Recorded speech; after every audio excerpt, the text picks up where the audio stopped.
Do you feel like you just can't trust anyone? Are you skeptical of what everybody else says?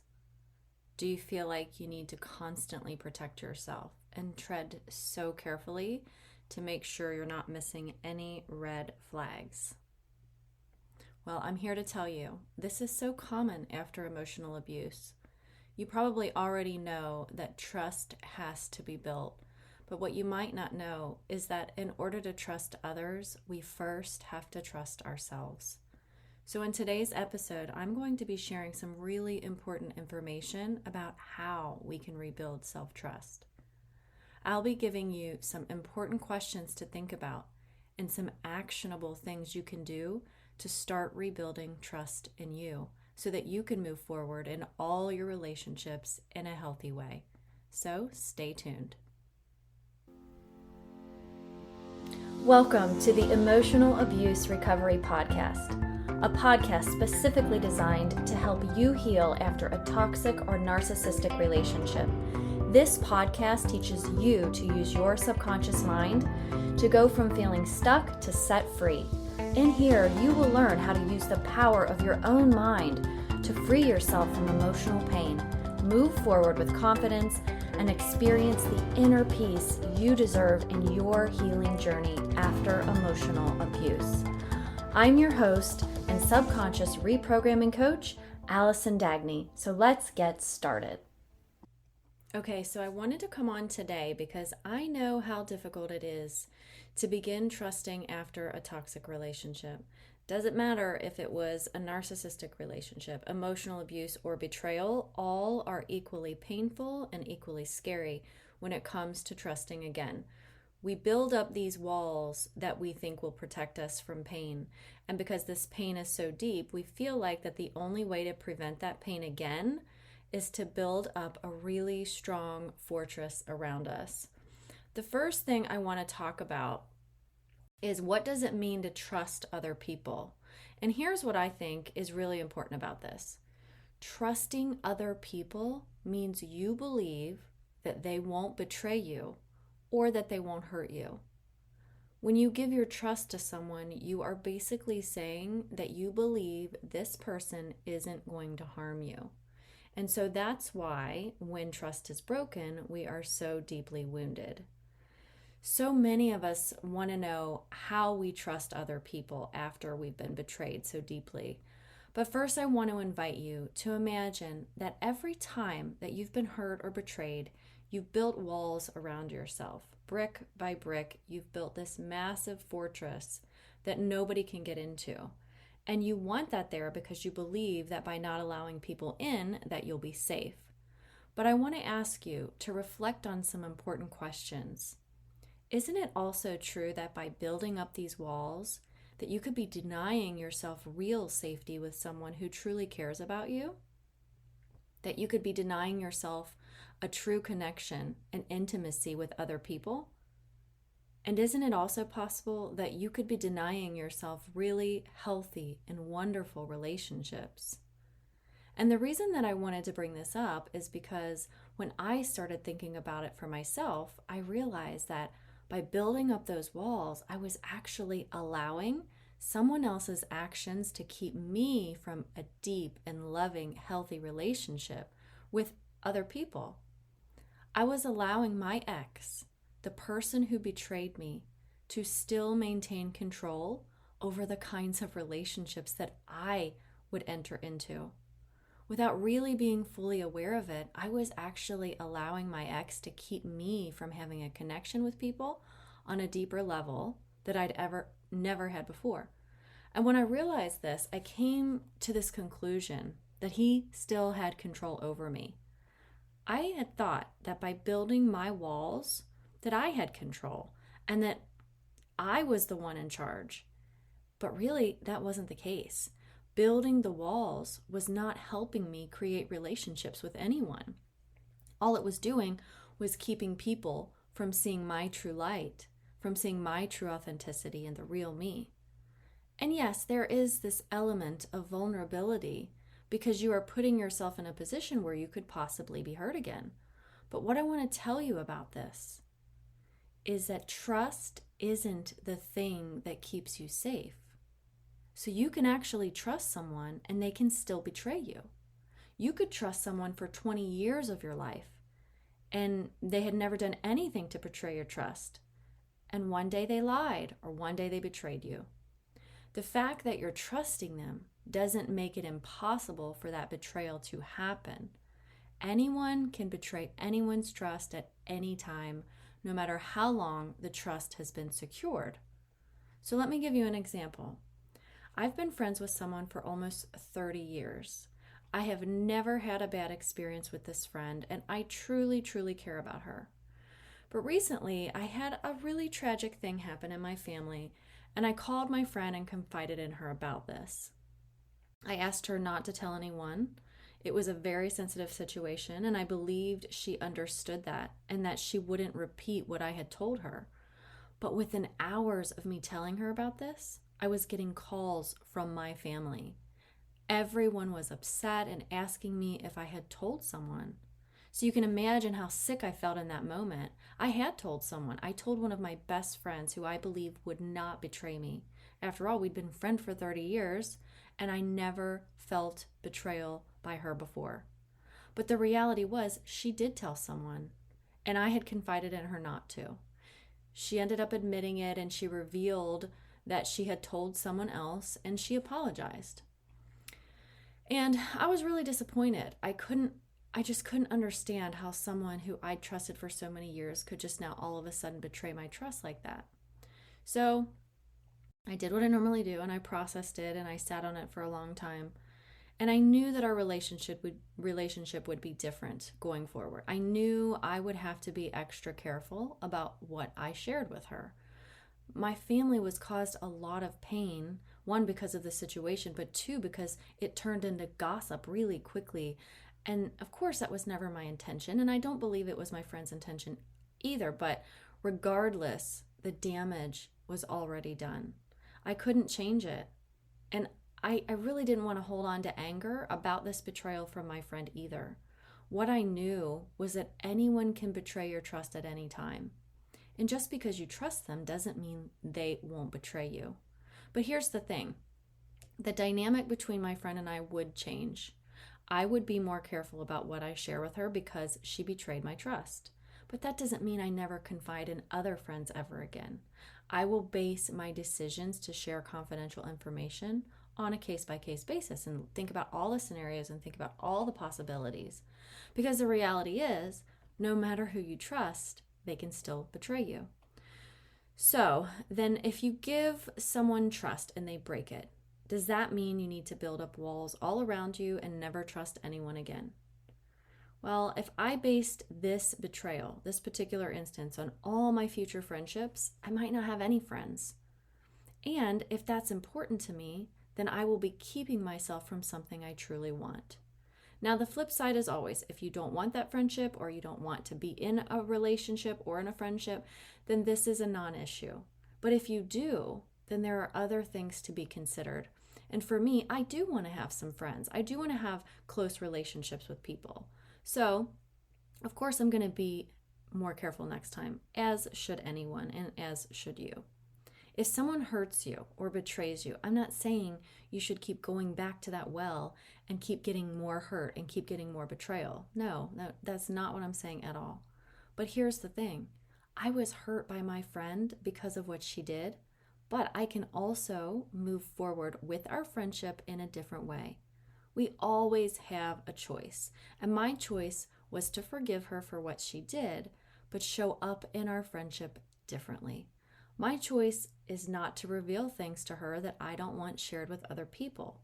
It really is that simple for me. I still love and care about my friend. Does that change the dynamic of our friendship? For sure, it could, but for me, only in the way that gossip is eliminated. And that really isn't a bad thing for me or for her. Now, I know many of you are thinking of betrayal in terms of romantic partnerships. I was betrayed too for pretty much my entire marriage to my ex, which was about 20 years of my adult life. I really wasn't aware of it until I was almost out the door to leave him, but I did realize it eventually. I was told by a stranger on the internet.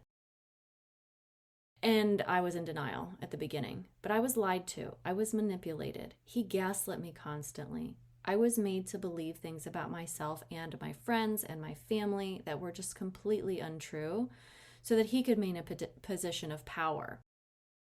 I trusted him and I was completely betrayed. And if you've been betrayed in this way or ways like it, I understand just how painful that is and how scary it is to be thinking about getting into a new relationship with someone else. We are so afraid of this happening again. We don't want to go through that kind of pain ever again. I totally get it. So how do we begin to trust again? How can we get into a new relationship without those walls around us? How will we ever be able to be vulnerable again if we have this enormous amount of fear that's trying to protect us? So let's talk about this. So I always think it's important to bring it back to us, inside of myself, inside of you, instead of focusing on the external, instead of focusing on what other people are doing or what other people did. Because the way I see it, healing happens inside of us. It's not about what goes on in the external world. If we are always looking to other people to heal us, we don't have the ability to do that healing work for ourselves. We're essentially handing over the power to someone else for us to be healed. We are not empowered when we are placing the responsibility for our inner work on other people or how the world ends up, the external circumstances of our lives. So that brings me to my next point, which is to stop self-betrayal.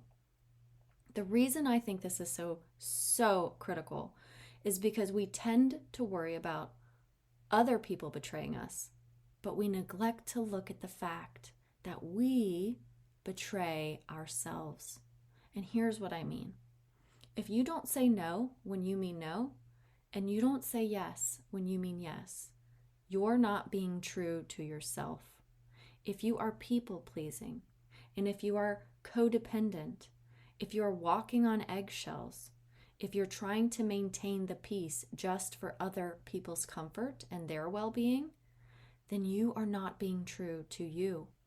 You are actually self-betraying.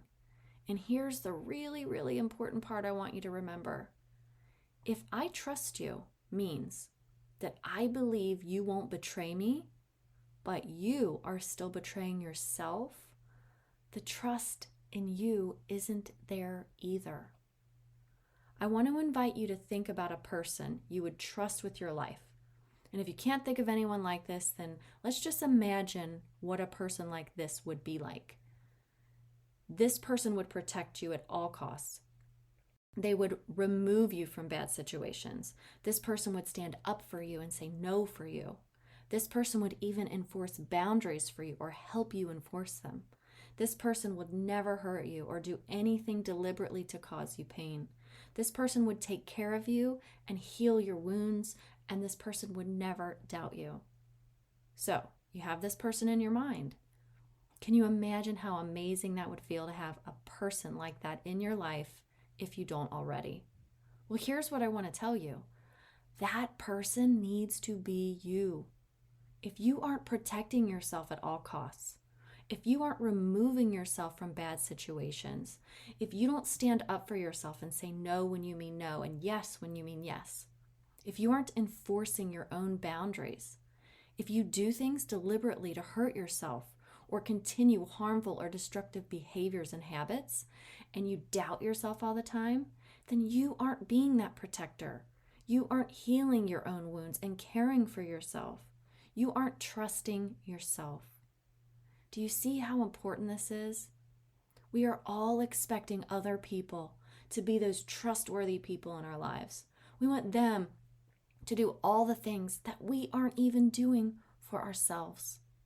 And I'm asking this with so much understanding about what it feels like to be afraid to trust, and so much love too. But why are you expecting other people to be trustworthy, but you aren't even trusting yourself? Okay, so I understand it is so natural to be hesitant to trust after betrayal. That fear of being hurt again is stored deep in your body. It can be one of several responses. And those responses, which I'm sure you've heard of, are fight, flight, fawn, or freeze. And although we might not be physically running away when we're faced with the option of trusting people again, the response is flight, because we're moving away from opportunities to trust again. We cannot just think ourselves out of this kind of fear. We actually have to act in the face of fear. This is what courage is. We take these baby steps. We do one little thing that helps us move toward what we are afraid of. And when we do that, we build confidence in ourselves, because when we faced it, either it didn't hurt us, or if it did hurt us, we learned that we would still be okay. I'd like you to imagine that you are making a favorite recipe of yours and you need to cut up a lemon. You get out the cutting board and you get out a knife and a big, bright, shiny lemon. And as you slice through the lemon, you accidentally cut your finger. The pain's immediate, it's abrupt, and you grab a napkin or a towel and you put your hand under the sink. You start to clean it up and Band-Aid it. The cut really hurt, right? We aren't denying that. It was painful. You remember it vividly, but you don't swear off cutting lemons for the rest of your life because of the pain.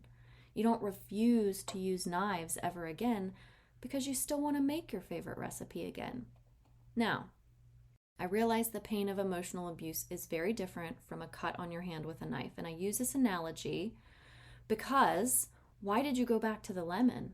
Were you confident the next time you would be more careful? Were you confident that you could heal up your wound pretty easily because you knew how to do it already?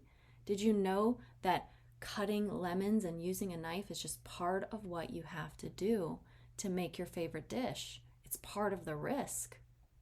You see, it's really all about you. It's about trusting in yourself, knowing that you will be okay, knowing that you can heal yourself, and knowing that you can spot the red flags.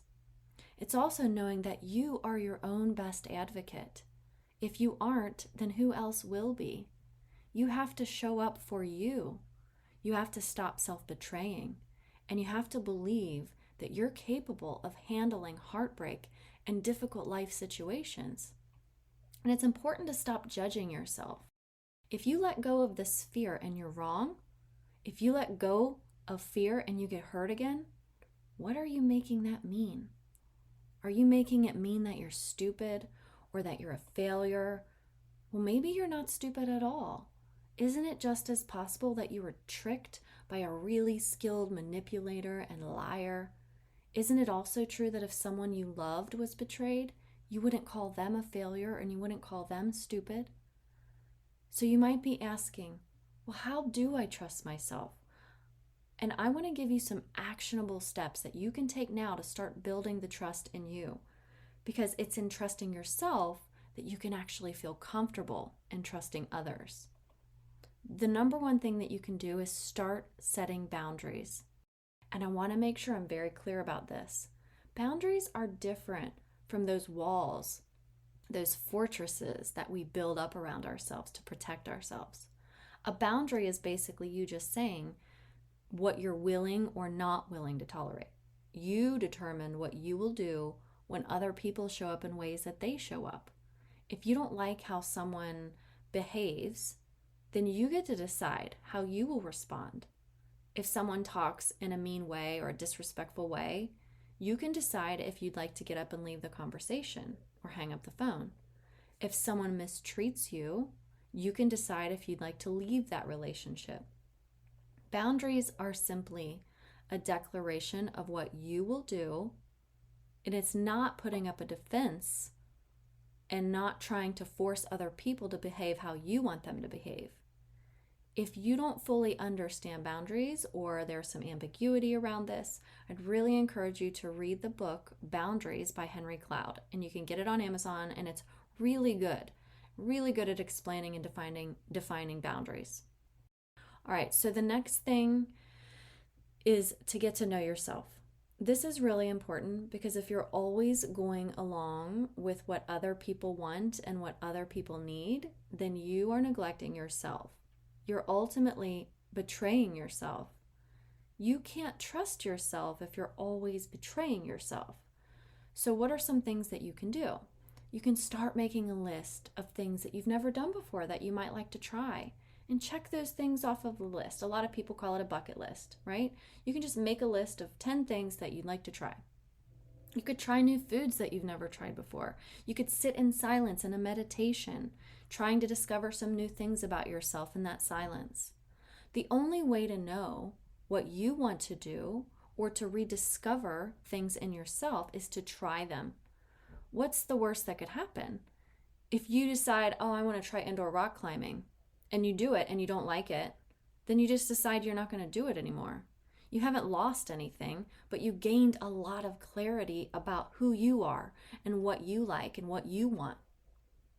Okay? So this is really important to get to know ourselves so that we can make better decisions in our futures. And one more thing that you can start to do is to practice saying no with zero explanations. And this is hard for a lot of people, but I will tell you, it is so very empowering. When you start writing on a text message or an email to someone to respond to an invitation to a party that you don't want to go to, or if someone asks a favor and you really don't want to do that, or you don't have time, or it's just not something that you want to commit to, I'd really encourage you to start practicing saying no without a reason or without an excuse or without anything except for no, or no thank you, or that's not right for me, or I appreciate the invite but no thanks. Whatever you want to say, or however you feel comfortable saying it, but just eliminate the excuses and eliminate the explanations. So review it. Like when you write it out, go back and look and delete the parts that have the excuses, delete the parts that have all of the explanations. And sometimes we may also make up lies to avoid letting other people down. I used to do this a lot. I'd make up a lie that to me seemed like a valid reason that the other person would accept. No, I cannot go to this Pampered Chef party or whatever because I promised to take my kids to the movies that night. Maybe the truth is I just didn't want to go to that Pampered Chef party, and I thought that by being honest, I would be hurting the other person's feelings, I would be upsetting them, and so to avoid that, I lied, and I betrayed myself in the process. When I realized I was doing this, I realized this is absolutely insane. I have every right to decide if I want to do something or not, and I don't owe anyone a reason or an excuse or a lie. All right, so the 3 things that I just talked about, setting boundaries and getting to know yourself and start practicing no without these explanations, is a really good and easy way to start building trust in yourself. And when you start doing these things, what happens is you become more confident in who you are. You know what you want, you know what you need, you know what you're capable of, and what you're willing to stand for and what you're not willing to stand for or accept. And when you know these things, and that the confidence is there, then you know that no matter what anyone else does, no matter if they betray you or if they don't, that you will still be okay. And this is how we move forward to trusting others, is first by trusting ourselves. Thank you so much for joining me today on the Emotional Abuse Recovery Podcast. Please share this episode with anyone you feel might benefit from it. And as always, my DMs are open. Send me a message over on Facebook or Instagram if you have any questions or comments. And if you'd like to work with me one-on-one in my coaching program, just let me know. Have a great day, and here's to believing in you. Thank you for being here with me today in the Emotional Abuse Recovery Podcast. I hope you found value here with me. If this podcast episode was helpful to you, I'd love for you to hit subscribe and leave me a review. My goal is to help you go from feeling stuck to set free. You can find me on Instagram and Facebook, and you can check out whentearsleavescars.com for more resources and information to help you with your own emotional abuse recovery. Until next time, here's to believing in